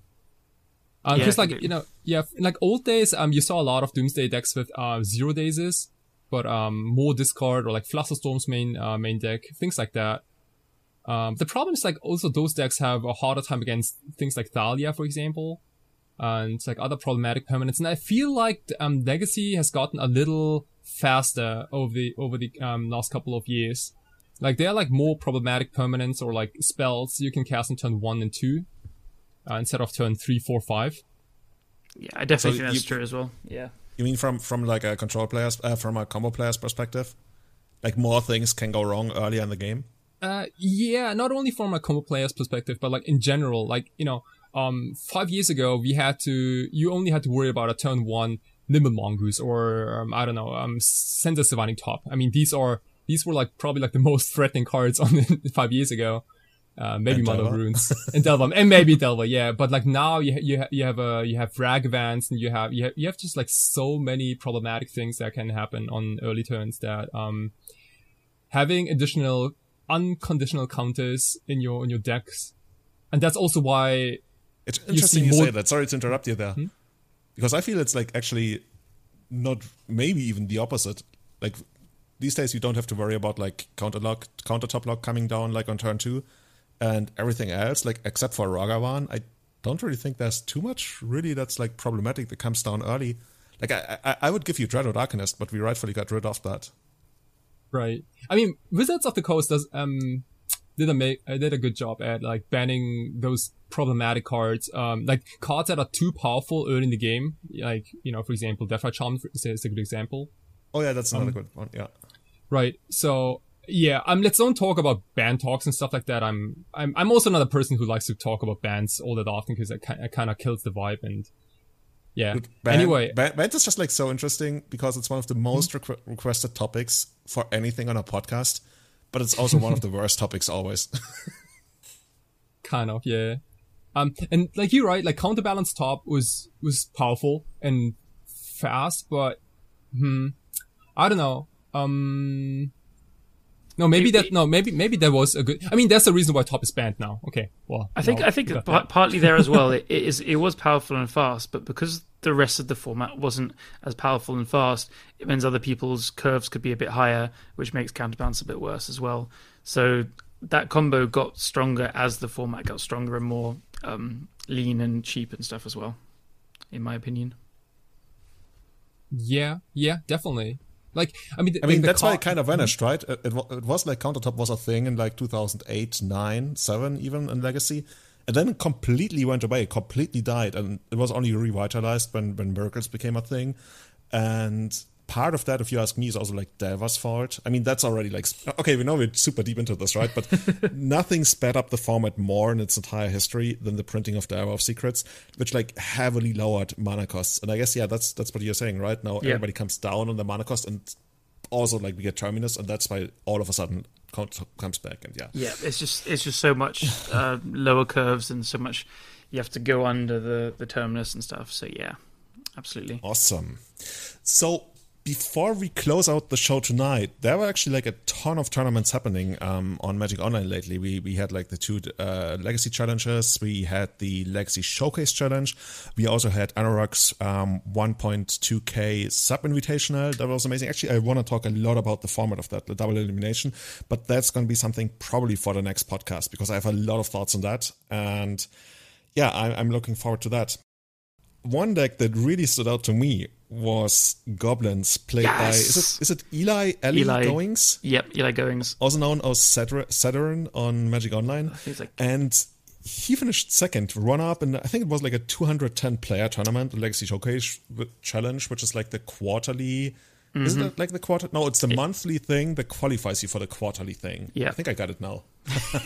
Yeah. Anyway, pretty big deal when it comes to Magic on Magic Online. Lots of huge prizes, and I'm especially happy for him because I'm pretty sure I saw him tweet about how he was like burned out and things weren't working out from him, and he was actually like looking to take a break, and boom, comes back with a second place finish in that tournament. Hell fucking yeah to the Goblins. He completely deserves it as well. He has been playing Goblins forever, and if you watch, just shout out to his stream as well. His stream is so good because he knows the deck intimately. It's basically all he plays. I don't think I've ever seen him play another deck on his stream. And when someone knows their deck so intimately like this, especially like something as passionate as Goblins, as all Goblins players know, like he goes through all these different kind of lists and he just understands it in and out. And the way he plays it, for me, Goblins is one of the hardest decks I've ever played in the format. And like he just knows when to like port on turn 2 into turn 3 rather than play a 2-drop, and what things to evaluate where, and he's just incredible with the deck. And Goblins is obviously like having a pretty uphill battle against Legacy for a very long time now, but he's very often 5-0ing, he's getting good results. He's had a bit of a block in the like challenges, and especially showcase challenges, so to see him come and take second now is for me super deserved for an incredible player. And I'm so happy to see him almost take it down. Definitely, yeah. It's like the coolest thing I've seen in weeks, for sure. And also it was, I now got a chance to even look at what a current Goblin deck looks like. Because, like, everyone's talking about Goblins, but, like, I actually didn't know how many Goblin Matrons you play, or, like, how many Ringleaders you're supposed to play, or, like, Skirks and Prospectors and stuff like that. Like, those numbers are kind of important in a non-brainstorm, non-ponder deck, right? Because you have to draw them in, like, in the right sequence and things like that. And, like, one thing, we can maybe talk about the deck list in a second, but one thing that completely blew my mind was that there are only 3 basic mountains in Goblins. And I had the assumption that Goblins runs at least 20 mountains. Kai. You're so out of date. Holy shit. Maybe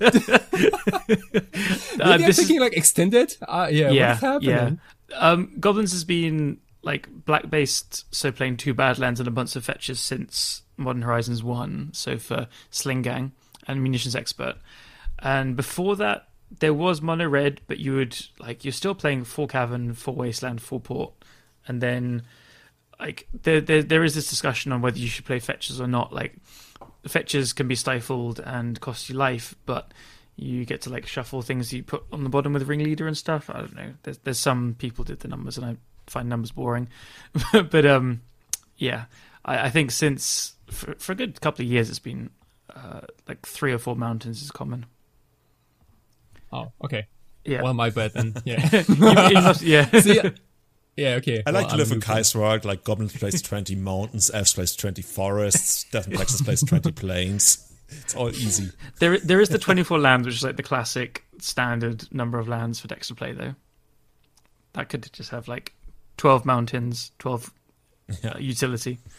The thing that actually like really spoke to me was the masked vendor, because that's so cool. That's the what is it? It's like a changeling. It's a 1 green for a 1/3 changeling, which changelings are like every single creature type, so it's a goblin. Oh, and that's a goblin too. Oh my gosh, that's so cool. It's so good. And when it ETBs, you can remove a creature in your grave from the game to exile an artifact or enchantment. So this is especially relevant with Caldra complete in the format. Otherwise, the deck has no answer to it. So Eli started with one Vandal in his sideboard when the card was released, I believe, and we can now see one in the main deck because Kaldra Complete's so popular, with D&T doing well, and I'm pretty sure he beat D&T on his way to his second place finish. So that's again like this super cool tech of this Masked Vandal. Like he was on it straight away because he's like, this is a card my deck wants, and he's literally splashing green just for Masked Vandal. And that's I like how Cavern of Souls actually casts it, right? Because it's a goblin. Yeah. It's there for the mana fixing as well. Absolutely. Yeah, so awesome I guess deck. you got the one Tiger, you got the fetch lands for it, and the caverns, and you can vial it in. You don't need to cast it and stuff. So yeah, the other unusual things, like he had a Kiki Jiki and Mirror Breaker. I want to ask him more about this, but I've always loved Kiki Jiki in these decks. It's just like a big value engine, and I've just seen him talking in chats and in the Goblins Discord and stuff, how key it was by like making more Masked Vandals, I guess, or against Control, he would just make Ringleaders and Matrons, whatever, and go crazy. But I think against D&T especially, he was making Vandals or Crater Makers and stuff to take out all the extra equipment, or just more removal. And it's just very hard to beat once that gets going with Vial and 5 and whatever. So yeah, so I actually did an interview with him on MTG Goldfish where they specifically talk about Kiki Chiki. Oh, really? And Eli is saying, Kiki allows you to generate ridiculous value in the long game, and it is weirdly resilient versus certain decks. As a 5 CMC creature, it dodges Fatal Push, Abrupt Decay, Prismatic Ending, and Skycliff Apparition. Yeah, it's really nice. That's really, cool. really nice. I mean, you get a Flicker Wisp every turn, right? Basically. Flicker Wisp? Kind of? I mean, it's kind of like a Flicker Wisp effect. I mean, like if you have Kiki Jiki in play, you can flicker anything. Yeah, true. Or you start just like making. Yeah, you could do so many things with this with this card. Actually, it's just like way too many things you can do. Like even just like copying Maxus. Come on, you can't actually copy Maxus. Already winning. Because it says non-legendary, right? Yeah, shout out to Julian for the only creature. Look at me. Literally the only card you can't copy in the entire deck. But, yeah. I'm sure that's got many, many people before. So, again, like, this is just me praising Eli and his understanding of the deck. And, like, the sideboard is the classic, just all 1s and 2s, because he has mapped the shit out. And he knows exactly where he wants everything before. And I've done, like, a bunch of videos with him for his Patreon, and we've gone through, like, decks that I know fairly well, and we just play like a bunch of games against goblins, and then we talk out what kind of sideboard cards are best, what you should take out, and then he goes and takes that information, and then he builds upon his like knowledge of the sideboard, what his deck wants, and like builds on that and stuff. So this one of Caracas is not a fluke. This one of Pith and Needle is not a fluke. This one of Magus of the Moon, not Blood Moon, is not a fluke. There's a reason for that. I won't be able to tell you straight away, but he knows what he wants everything for. The 76 cards total is not a fluke. So he's found it. Oh, holy shit! Yeah, that's yeah, boy. What happened? Okay, so what is the 61th card in the main? He's I think his thing is he doesn't believe the extra card like makes the deck any more reliable, less reliable. Sorry, and there's just so many utility cards to keep in the deck, plus a high goblin count for Goblin Ringleader, plus having your like key cards like Vial and Lackey. He just says that each time he builds a deck, there's nothing to cut.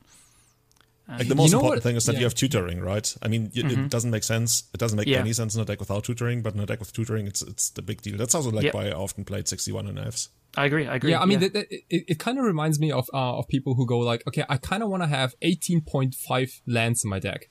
Like you hear it every now and then, right? And like maybe you get to that 18.5, for example, if you put in the 61st card in your deck. Mm-hmm. Yeah. Yeah, part of it also is like when you think about it, people say, "Oh, when you play 61 cards, instead you should cut something." But the thing is, if you cut a 4 off down to a 3 off, you're cutting 25% of that card, and that's just like sometimes you just can't do that. And then at that point, maybe I should actually I've once spelled it out in like a super long post on Reddit why I played 61 and Fs for quite a long while, and do it every once in a while in F still.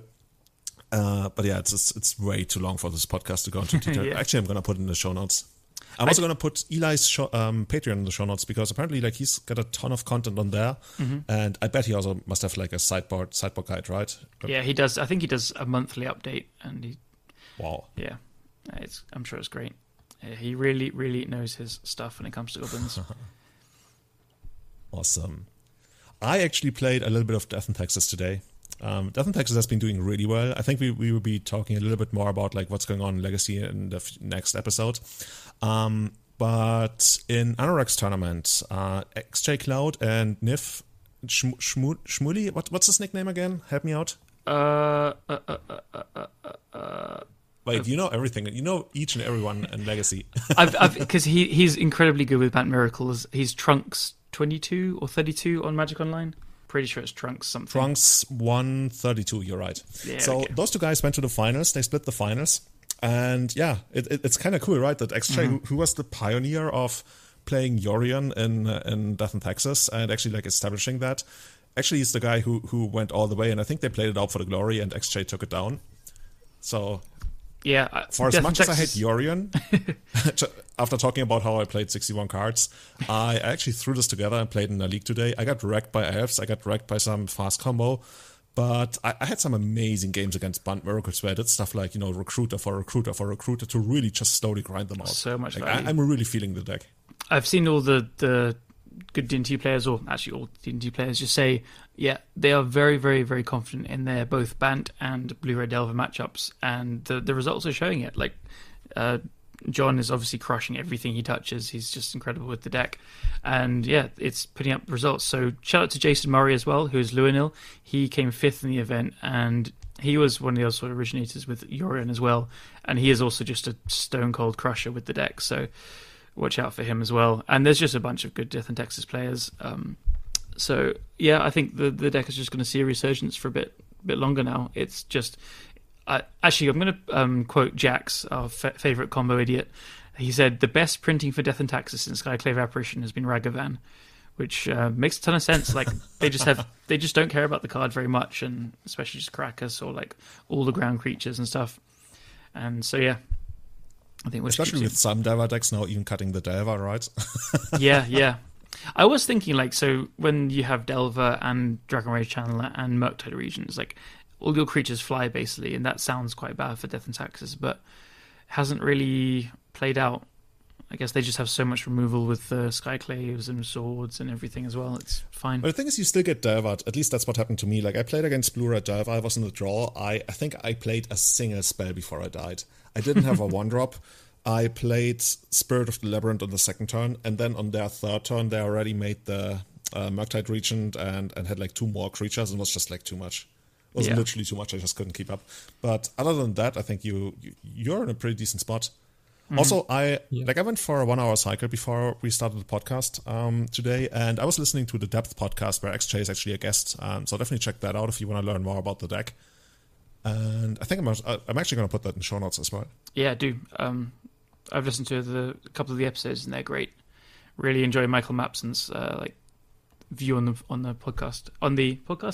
format. He's incredibly good with depth-based decks as well. I think that's it's in the name, the Depths podcast. He's quite known for it, and he's been crushing with green-white depths recently as well. So yeah, I love them. Also, like one thing I particularly like about this Yorion type of deck, Death in Texas. First of all, Death in Texas is one of the most clean looking decks, right? It's mono white, no touches. It planes only. It looks real. Like from an aesthetic point of view, it's a really nice looking deck, I think. Mm. It actually plays 19 planes. This is almost like the world that Kai lives in. Oh, that's me. See? So, I see. Okay, well, the next time I'm going to be on this podcast, it's probably going to be like 3 planes. And then some other dual lands or something like that. I see it coming. Yeah, that already exists. It's called Esper. Oh, shoot. Yeah. I mean, that kind of vanished anyway. No, but what I was saying was, so you can get that Yorion in your hand to pitch it to Solitude. That's so cool. Mm-hmm. That's so cool. Yeah. It reminds me of Marcus Ewald, who... with his Kahiras. He loves Kahira. Yeah, who came up with Kahira, so you can pitch them to, what was it? Like Force of Vigor? Force of Vigor? Yeah. I think. So Ant was doing this as well. They played 4 Force of Vigor in the sideboard and like no other green cards in the deck. Maybe like a couple of replicas in the sideboard. But they had, whatever it's called, a green one. I've forgotten now. Professional Legacy podcast host, the green one, whatever, I can't remember. The green one. Endurance? No. The green one that cares about all the different creature types.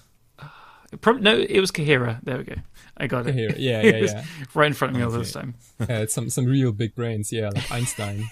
Definitely. Yeah, crazy. Yeah. But yeah, that really, really excites me. I might actually jump into another league after. Actually, I have to work tomorrow. No, never mind. but I'm going to play a lot more Death and Taxes. That deck really makes me feel things. And when I look at it, like with Theorian and all that stuff that's going on, like the first thing that came to my mind is like, this is a really good version of like Nick Fit. Like this is trying to do what Nick Fit. This is successfully doing what Nick Fit tries to do. Wow, shots fired indeed. Yeah, maybe I'm a little bit off here. What do we think of the first place list from Saturday's challenge and the 8th place list from the Showcase challenge? That will be Blue, Black, Red Doomsday from Sawatarix. Did you play? That's horrible. Did you play the same list, Kai? I would never play it. No, no, it's I did a couple of changes. Yeah, so where I finished first, I played Massacre and Nausea in the sideboard. For everyone who doesn't know Nausea, it's a 2-mana black sorcery from Exodus, crazy set by the way. And it gives every creature -1/-1. And I picked that card to have a tool against both Death and Taxes and also elves. Because like you can have all the counters in the world, but if they go Alisara Shepherd, then you're kind of screwed. So I kind of wanted to have that Nausea in there. And for the Showcase challenge, I dropped both slots. So I had no Massacre and no Nausea, and I had 2 additional copies of Pact of Negation. So a 1-3 split. Talking about splits again. So basically the full 4 Pact of Negations to combat Delva. Nice. And I said it on my stream. I was like, okay, well today everyone we're gonna pretend that that Basic Plains is not a real magic card in Legacy. And you know what happened? I got paired against Death and Taxes twice. Nice. So, yeah. I remember that part in your stream, like you announced, we're going to pretend that Death and Taxes isn't a thing. And like half a minute later, you were looking at results and you were asking chat, why is Death and Taxes doing so well? It's like, right. Like, wasn't like literally like it was like the second most played deck, right? We are going to see a lot of it. Yeah. So with these lists, like, so you would, recommend Pact of Negation in like the big premiere events, I guess? When you're expecting a lot more Delva? Yeah, pretty much. They all have different different targets. For example, you see me play the full set of Force of Negations, for example. They're mainly for things like Childs of the Void, Trinisphere, Blood Moon, but also Show and Tell, Sneak Attack, and the Mirror Match. Pact of Negation, on the other hand, is a card specifically and only for Delva. Because I swapped them with Force of Wills. Okay, do you play? I like that. Yeah, I love that as well. Do you play them against Control as well? No, I don't, because against Control, you as a Doomsday player, you can also pass the turn. Like, it doesn't hurt, right? You can go Doomsday, go, and have some crazy Sheldog Isle Emrakul coming up, or like, or like, I don't know, Cavern of Souls, Thassa Oracle. You didn't have to raise them, but like, Delva is so aggressive, you can almost never pass turn against Delva, because like, what they do is like it just hurts a lot. So, and all the blue spells you would pitch to Force of Will are valuable cantrips, like, so valuable, like, you need them in your combo turn to dig into your pile, or you need to cast them before Doomsday to find your things. So Force of Will, most of the time is kind of like it's just like a terrible magic card against Delva. And Pact of Negation does the same thing, except it doesn't need a pitch card, so yeah. I love it. Makes complete sense to me. Very nice. Sweet. So we're definitely going to link your, whichever list you would recommend the most to people going blindly into a big tournament. So we're definitely going to put that into the show notes as well. Is there anything else that jumped out to you guys from the results? There's a few kind of cool ones to me. So there is?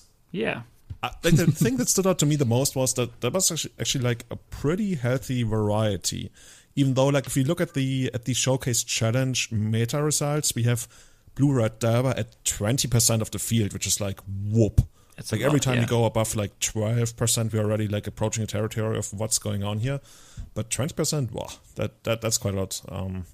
But like actually looking at the top 8, this is like all different decks almost. It does look much nicer than the 20% Delvas in your head. Yeah. Like it does, yeah. Like what jumps out to me is you have one Delver, 2 Delver in the first one. You have none in the second one, and then just kind of two in the third one in the showcase. One you called Blue Red No Delver, so it must be just basically the Delver shell but without Delvers. But it's quite cool. There's green white depths in all three top 8s as well. One of which is Michael Mapson, who we shouted out with the Depth podcast. So he knows. Actually, what's his nickname on Magic Online? M Mapson 125. Oh, M Mapson, yeah, okay, yeah. That's him. That's just like the moment I saw it, I was that's probably him. We saw Reanimator in the second one. I haven't seen Reanimator in a very long time. Aaron Relentless is...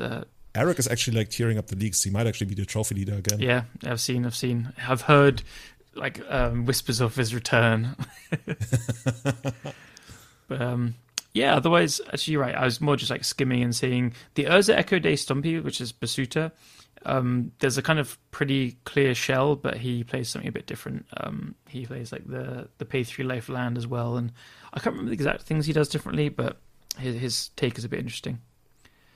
Yeah. Otherwise, yeah, we do see a bunch of Death and Taxes. We see the coolest name for a deck in a long time from Marcus, who's I would like to respond. Esper Doomblade just sounds really cool.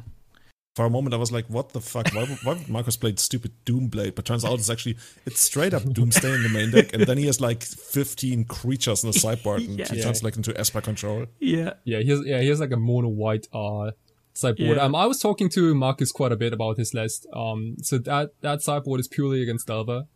And he wants to become an Esper control deck against it, have like infinite removal and like Stoneforge Mystic into Batterskull and Mentors and things like that.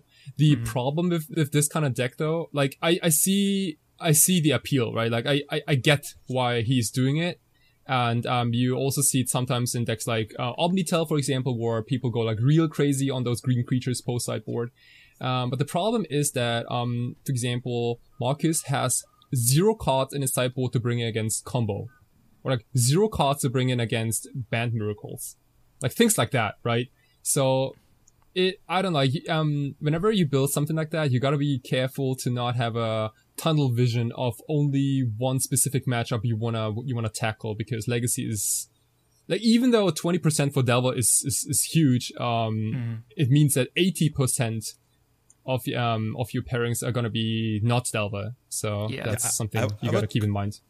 I would call this less of a like super teched out sideboard and more like a lifestyle sideboard. This is just like the Marcus lifestyle sideboard, and he's doing it. Yeah, I love that he's also like he's still playing like Batterskull and Chitter. There's no Kaldra complete, even though that has been tearing up things. I guess he values the life gain. He's not the aggressor as much against Delver, I suppose.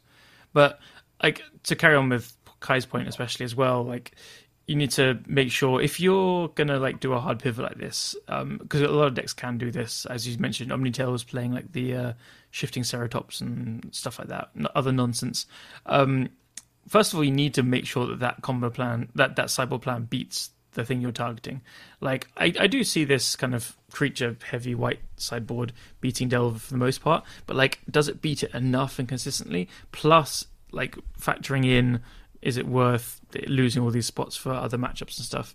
Like, even if you're playing Delver 3 out of 5 games, like, are you then winning that matchup 100% of the time off the back of this sideboard? Maybe he is, but you got to ask yourself these kind of questions. And is doing this like better than just like making your main deck better against Delver as well, like taking out for that and affording some more sideboard space? Don't know the answer. I guess one day with a little bit more preparation, we could look at Legacy and be like, hey, has there ever been a really good deck with a transformational sideboard? And without further research, but just judging from experience, I think the answer is no. Breach with Mentor was pretty damn good. Breach with Mentor, and yeah, but also, whenever I talk about stuff, like, I don't count like the obviously like broken stuff. Fine, okay. Yeah, you could see maybe decks like Cephalid Breakfast, which kind of turns into a Stoneblade list with 2 names post sideboard. Maybe it's funny you mentioned that, because that was like the only thing that came to mind, but I couldn't remember what it actually turned into. I used to play a Nick Fit Storm deck at my local game store that had 4 Grave Titans in the sideboard. Okay, Callum, are you crazy? Give me a second. You play what? Well, you go turn 1 Veteran Explorer, turn 2 Culling the Weak Grave Titan. I'm gonna clip that and put it onto Twitter or something. It's pretty simple, to be honest. And the main deck had Ad Nauseam and Primeval Titan in it. Oh no, my god, that sounds terrible. Sounds like Carol. I think we're slowly entering like a fever dream here. I think we better end. I got to do. I just need to like say this one play I got to do with the deck. I was playing against Goblins, and they like went turn 1. It was like with Ancient Tombs. They played turn 1 Thorn Mammothus, turn 2 Thorn. They're like, yeah, you're crushed. And so I like played an LED turn 1 off the 1 mana. Turn 2, tap 2 lands, play a second LED, and then I think I played a top, and then saw a Primeval Titan on top. So I get to just like sack both LEDs for 6 mana, tap top, get Primeval Titan, go and get Thespian Stage and Dark Depths. It was the sweetest combo deck you've ever seen. We can finish the show there? Yeah, pretty much. This was way too much input from you there. I do have the list. I wrote an article about it years ago. You did? Oh my god. I cast the Tendrils using a Chrome Mox that had a Gallic Teague imprinted on it. Oh my gosh. Okay. Anyway. If you want to hear more about the madness that is Callum's brews and Legacy, Callum, where can people find you on Twitter? Twitter is at WhiteFacesMTG. Yeah, at WhiteFacesMTG. It's the best place to find me, honestly. Awesome. Kai, where can people find you? Yeah, I'm Kai Sawatari on Twitter, and also Sawatarix on Twitch, YouTube, and yeah, Sawatari Doodles is my homepage, and Sawatari Doodles underscore Doodles on Instagram. Awesome. What's your fax machine number? My fax. You I gotta one, buy. right? I gotta buy it first, though. I gotta buy it first, and then I'm gonna. See, this is why the guy at the market is always greeting you in English. You're not like because I don't have a faxing machine. so they can just send me the bill. Yeah, per fax. Okay. Yeah. They don't trust you. So if you want to follow us, we are at EternalMTG on Twitter. Also EternalMTG on Instagram, and you can follow me on at itsjulian23 on Twitter, and just it's Julian on Twitch. If you want to support us, helps us out a lot if you leave a 5-star review on iTunes, not on Spotify. Like I've been telling people to leave a review on Spotify for ages until people were like, Julian, you can actually not leave a review on Spotify. I'm like, okay, never mind then.